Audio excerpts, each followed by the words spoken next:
बंदे तू कर बंदगी तो पावे दीदार, अवसर मानुष का बहुरी ना बारंबार। देखिए, जानने वाले हमसे कह रहे हैं कि हे बंदे, तुझे बंदगी करनी पड़ेगी तभी तुझे दीदार होंगे।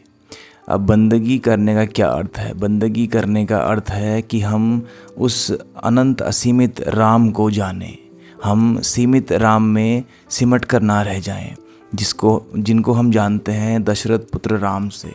हम वहीं तक सीमित रह जाते हैं, वहीं तक सीमित रहते हैं, तो हमें जो अनंत असीमित है उसके दर्शन नहीं होते हैं। कहीं बाहर नहीं, अपने ही भीतर, हमें अपने ही भीतर उसके दर्शन नहीं हो पाते हैं। और उसका दर्शन पाने के लिए अति आवश्यक है कि हम बंदगी करें, कि हम जानें, कि हमारे अंदर भक्ति भाव हो, हमारे अंदर प्रेम का बीज खिले, तभी दीदार होंगे। और दीदार कहीं बाहर नहीं होते हैं, जैसा कि हम अब तक पुराणों में, कहानियों में देखते आए हैं। दीदार तो आपके भीतर होते हैं। आपके भीतर कैसे होते हैं? दीदार आपके भीतर परम शांति के रूप में होते हैं।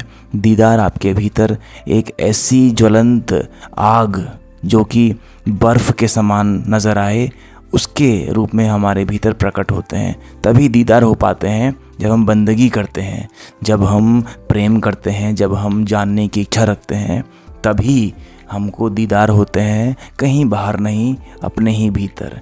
और बंदगी करने से हमें बुद्धि भी समझनी चाहिए, हमें बुद्धि का प्रयोग भी करना चाहिए। अक्सर हम देखते हैं कि बुद्धि जो भक्ति लोग करते हैं वो बुद्धिहीन भक्ति होती है, वो अंध भक्ति होती है, उसमें ज़रा भी बुद्धि का प्रयोग नहीं होता है। हम बोल देते हैं कि सब कुछ तो भगवान ही कर रहा है, हम क्या करें, हम क्या करें। तुम एक काम करो, तुम हाथ पे लगाओ मेहंदी और घर पे बैठ जाओ, ऐसे चलेगी ज़िंदगी, ऐसे दीदार होंगे? दीदार ऐसे नहीं होते हैं।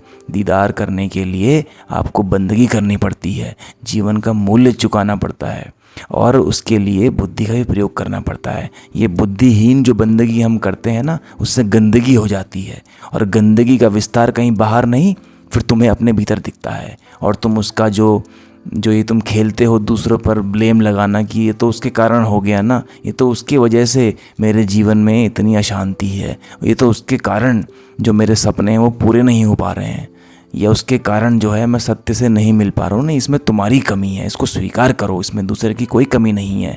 ये हमें अपने भीतर देखना पड़ता है, तभी दीदार तो होंगे। लेकिन हम सोच के बैठे हैं कि ये तो कुछ बाहर से प्रकट हो जाएगा, क्योंकि हम आलसी होते हैं ना। इंसान बड़ा आलसी जीव होता है, वो हमेशा किसी चमत्कार के इंतज़ार में बैठा होता है। तभी तो आप देखते हो इतनी लंबी भीड़ लगती है मंदिरों में। क्यों लगती है? क्योंकि वो आलसी हैं, वो अंधे हैं, वो मेहनती नहीं हैं। उन्हें कोई पड़ी ही नहीं है स्वयं के भीतर जाने की, उन्हें कुछ पड़ी ही नहीं है परम के दीदार की, उन्हें कुछ पड़ी ही नहीं है उस शांति की जिसके लिए हम पैदा ही हुए हैं। इसलिए जानने वाले कह गए कि अवसर मानुष का बहुरी ना बारंबार।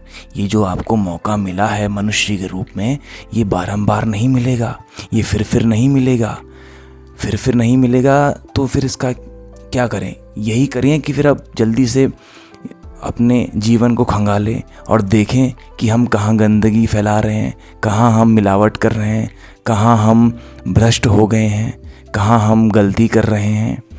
ये दोबारा आपको मौका नहीं मिलेगा, नहीं मिलेगा, नहीं मिलेगा, नहीं मिलेगा। एक ही मौका मिलता है, और इसी मौके में चौका मारना पड़ता है। अगर इसी मौके में आपने चौका नहीं मारा तो फिर देखो, आपकी ज़िंदगी तो वैसे भी घिस ही रही है, पिट ही रही है। वैसे भी आप ज़िंदगी में रोते ही रहते हैं, वैसे भी आपकी ज़िंदगी में संताप रहता है।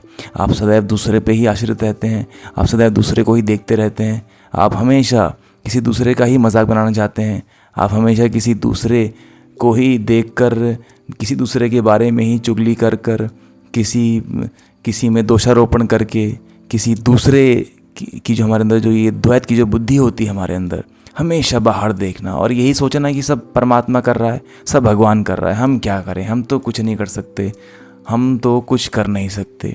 ये क्या है? ये आलसी चित्त है। ये वही चित्त है जो बंदगी जानता ही नहीं है। ये वही चित्त है जो अभी ये भी नहीं जानता है कि परम का स्वाद क्या होता है, आनंद का स्वाद क्या होता है, आत्मा का स्वाद क्या होता है, ये नहीं जानता है। ये नहीं जानता है तो वो दीदार भी नहीं कर पाता है अपने भीतर। सदैव उसको आस लगी होती है कि बाहर से ही कुछ होगा, बाहर से ही कुछ प्रकट हो जाएगा, बाहर से ही कोई आएगा, क्योंकि हमारी आंखें ही कुछ ऐसी बनी हैं बाहर देखने के लिए।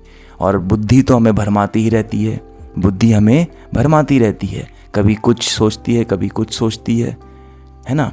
अगर जानने वाला व्यक्ति हो तो वो जान जाए कि हाँ हम तो बुद्धि भी नहीं है, बुद्धि नहीं है। तो इसका अर्थ क्या है? इसका अर्थ ये है कि बुद्धि के पार निकलना पड़ता है, बुद्धि के माध्यम से हम बंदगी भी कर पाते हैं।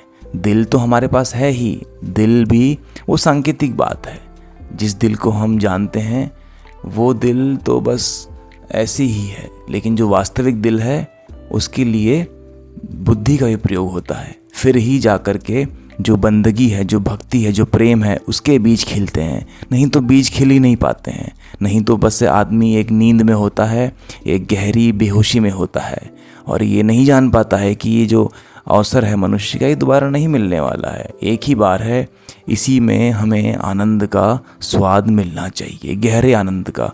और उसकी क्या एक दशा होगी, उसकी क्या दिशा होगी, उसकी क्या पहचान होगी? उसकी पहचान ये होगी कि वो सदैव तुम्हें मस्ती में दिखाई देगा, वो झूमते हुए दिखाई देगा, वो आनंद में रहेगा, वो मौन रहेगा, वो गहरे स्वयं में बैठ जाएगा।